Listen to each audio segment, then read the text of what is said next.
Financial problems వచ్చినాయి. అంటే problems అనడానికన్నా నేను ఎదుర్కొనేంత మానసిక స్థితి నా దగ్గర లేదప్పుడు.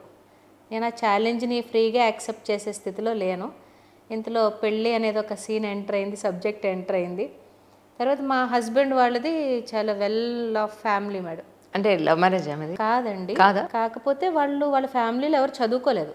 వాళ్ళు బాగా చదువుకున్న అమ్మాయి వస్తే నెక్స్ట్ జనరేషన్ నుంచి మొత్తం మారుస్తుంది నారాయణ అన్న ఇంటెన్షన్లో వాళ్ళు నన్ను చూస్ చేసుకున్నారు. ఓకే, సివిల్ సర్వీసెస్కే ప్రిపేర్ అయిన అమ్మాయి అంటే మరి వాళ్ళకి అప్పటికి హోప్ ఉంది మేడం. ఇంకొక అటెంప్ట్ ఇస్తాను, నేను రాస్తాను, అవుతుందన్న హోప్ ఉంది. కానీ నేనే స్లోగా డైవర్ట్ అయిపోయాను. మ్యారేజ్ పెళ్లి చూపుల్లో మా హస్బెండ్ మన ఇంట్లో ఆడవాళ్ళు ఉద్యోగాలు అవి చేయరు అని పెద్ద బాంబు పేల్చారు. నేను అప్పటికైనా సివిల్స్ ఫ్యాకల్టీ అంటే అప్పటికప్పుడే నేను అర్థమవుతున్నానండి. నాకు ఆ టీచింగ్ ట్రైనింగ్ కోచ్ పర్సన్ అర్థమవుతుంది నాలో ఉన్నది. నాకు కనీసం ఫ్యాకల్టీగా అయినా వర్క్ చేద్దాం అనుకున్నాను. మ్యారేజ్కి ముందు ఇయరే నాగార్జున యూనివర్సిటీ వాళ్ళు గెస్ట్ ఫ్యాకల్టీ ఇచ్చారు మేడం. ఓకే, సివిల్స్కి ఇలా ప్రిపేర్ అయ్యానని.